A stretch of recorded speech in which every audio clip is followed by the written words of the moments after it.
Hello friends, welcome to my YouTube channel. तो friends, आज के इस वीडियो में हम सीडीपी यानी बाल विकास एवं शिक्षा शास्त्र के 20 महत्वपूर्ण प्रश्नों को कराएंगे, जो कि प्रीवियस ईयर के क्वेश्चन है फ्रेंड्स।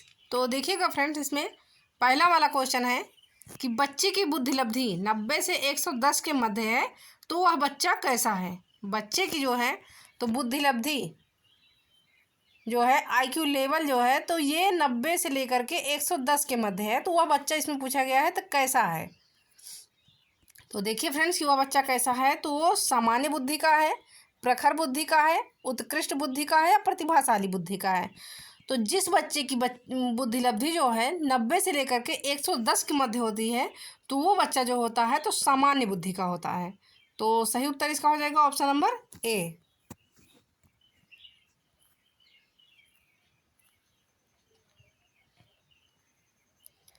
अब अगला क्वेश्चन देखिएगा कि बच्चे के लिए निःशुल्क एवं अनिवार्य शिक्षा का अधिकार अधिनियम कितने वर्ष के बच्चे के लिए लागू है।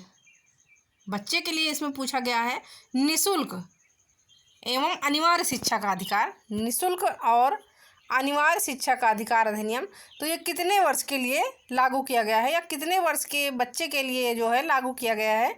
तो 6 से 14 वर्ष के लिए, उसके बाद सेकेंड है कि 7 से 13 वर्ष के लिए, सी है कि 5 से 11 वर्ष के लिए, तथा डी है कि 6 से 12 वर्ष के लिए। तो फ्रेंड्स, बच्चे के लिए निःशुल्क एवं अनिवार्य शिक्षा का अधिकार अधिनियम तो ये लागू किया गया है 6 से 14 वर्ष के बच्चों के लिए। तो सही उत्तर इसका हो जाएगा ऑप्शन नंबर ए।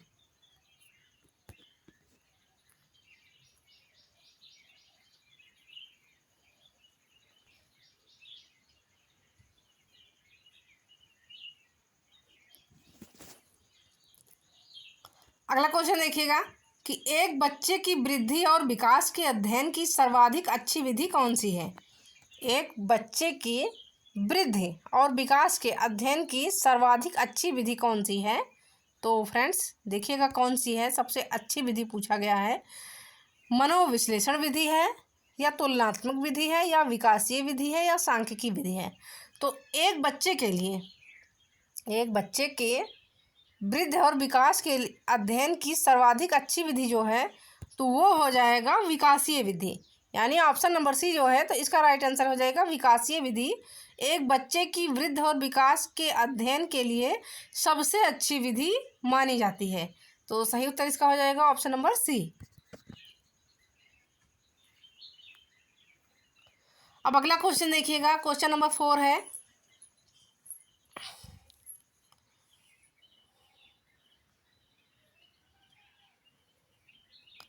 कि गार्डनर ने 7 बुद्धि का अधिमान निर्धारित किया। गार्डनर महोदय ने तो 7 बुद्धि का अधिमान निर्धारित किया, इनमें से कौन सा नहीं है। 7 बुद्धि का जो है तो इन्होंने अधिमान निर्धारित किया है। अब देखिएगा कि इन ऑप्शन में से तो कौन सा नहीं है, उन 7 में तो कौन सा नहीं है अधिमान। तो फ्रेंड्स देखिए कि ए है कि स्थान संबंधी बुद्धि, उसके बाद बी है कि भावात्मक बुद्धि, सी है अंतर्वैयक्तिक बुद्धि या डी है कि भाषात्मक बुद्धि। तो गार्डनर ने 7 बुद्धि का अधिमान निर्धारित किया है, तो इसमें पूछा गया है क्वेश्चन में कि इनमें से कौन सा अधिमान नहीं है। तो इनमें से जो है भावात्मक बुद्धि का अधिमान जो है तो नहीं है। तो राइट आंसर इसका हो जाएगा ऑप्शन नंबर बी।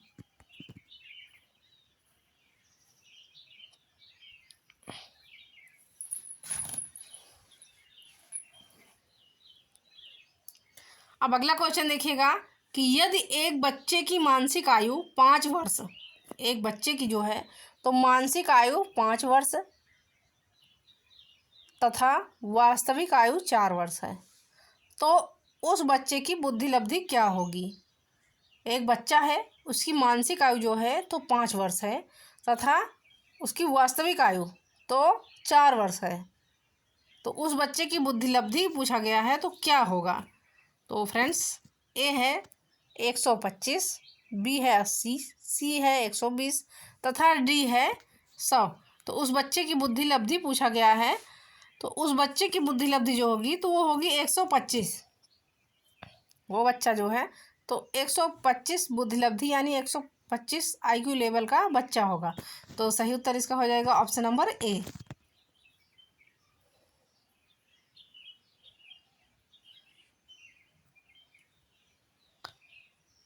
अब अगला क्वेश्चन देखिएगा कि मनोविज्ञान शिक्षा का आधारभूत विज्ञान है। मनोविज्ञान जो है तो ये शिक्षा का आधारभूत विज्ञान है, यह किसने कहा?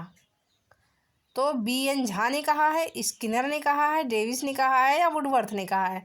तो मनोविज्ञान जो है शिक्षा का आधारभूत विज्ञान है, इसे कहा है स्किनर ने। तो राइट आंसर इसका हो जाएगा ऑप्शन नंबर बी।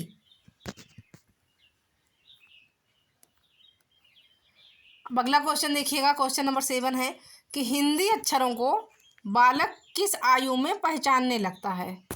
हिंदी के अक्षरों को जो है तो एक बच्चा किस आयु में या किस एज में पहचानना शुरू कर देता है? तो फ्रेंड्स 3 वर्ष में, उसके बाद में है 3 वर्ष में, 4 वर्ष में, 5 वर्ष में या 6 वर्ष में। तो हिंदी के अक्षरों को जो है एक बच्चा लगभग 5 वर्ष की आयु में पहचानना शुरू कर देता है। तो सही उत्तर इसका हो जाएगा ऑप्शन नंबर सी। अब अगला क्वेश्चन देखिएगा कि एलेकिया है,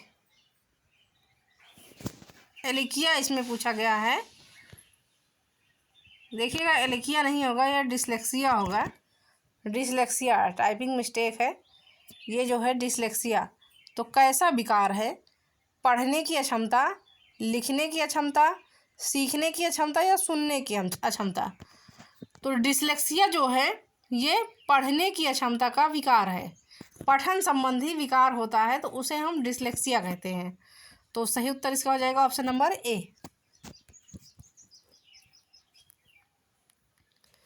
अगला है कि पियाजे की औपचारिक संक्रियात्मक अवस्था किस आयु अवधि तक मानी जाती है?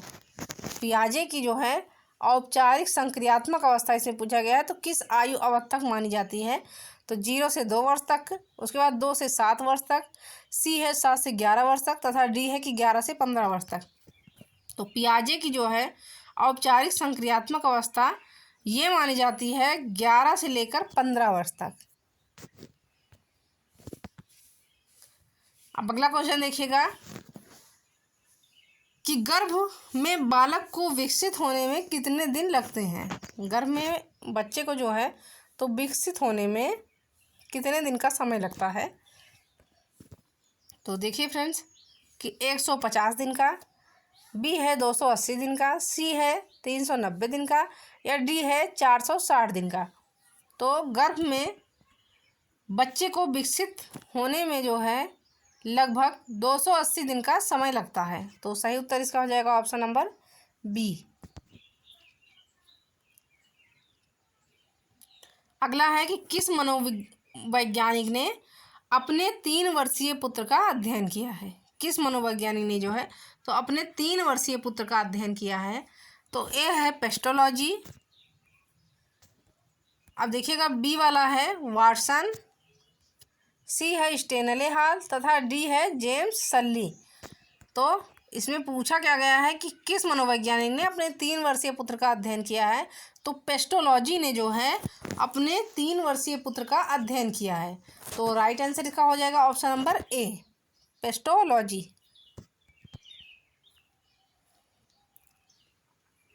अगला क्वेश्चन है कि बालक का विकास होता है, तो बालक का विकास कैसे होता है, किस तरह से होता है? तो सिर से पैर की ओर होता है या पैर से सिर की ओर होता है या दोनों ओर से या इनमें से कोई नहीं?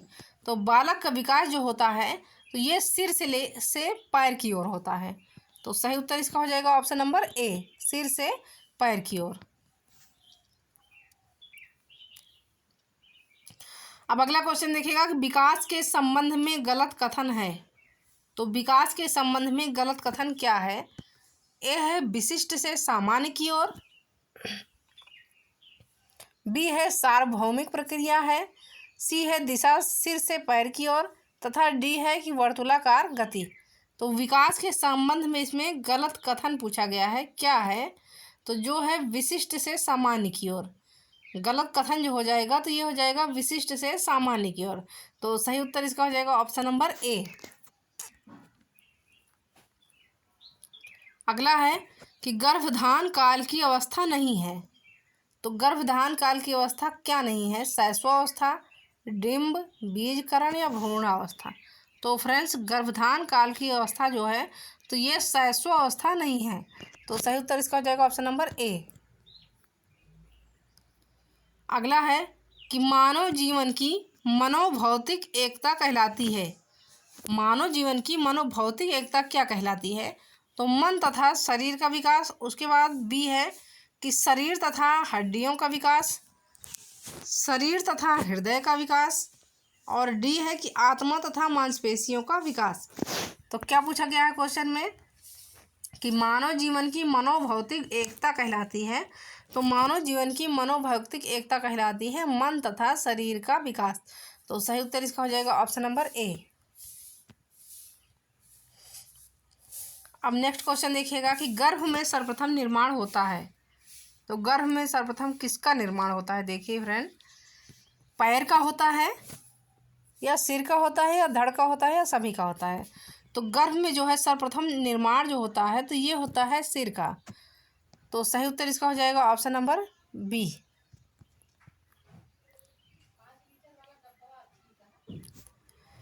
अगला क्वेश्चन है कि जन्म के समय शिशु में कितनी हड्डियां होती है? तो जन्म के समय जो है शिशु में कितनी हड्डियां होती हैं? 206, 230, 270 या 320। तो जन्म के समय जो है एक शिशु में 270 से लेकर के लगभग 300 तक हड्डियां होती हैं। तो जन्म के समय जो है शिशु में 270 हड्डियां होती हैं। देखिएगा ऑप्शन में दिया गया है 270 हड्डियां, लेकिन जो है 270 से लेकर के 300 तक की हड्डियां बच्चे में होती हैं जन्म के समय। तो सही उत्तर इसका हो जाएगा ऑप्शन नंबर सी।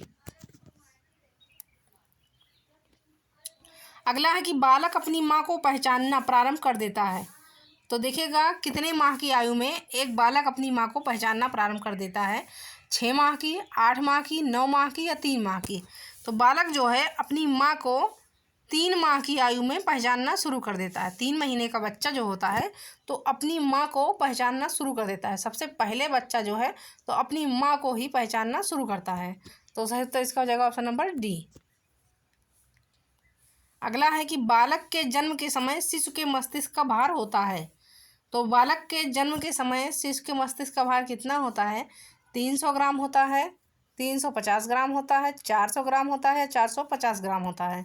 तो बालक के जन्म के समय जो है शिशु के मस्तिष्क का भार ये लगभग होता है 350 ग्राम। तो राइट आंसर इसका हो जाएगा ऑप्शन नंबर बी। अब अगला क्वेश्चन है, क्वेश्चन नंबर 20 है कि कल्पना जगत में विचरण होता है।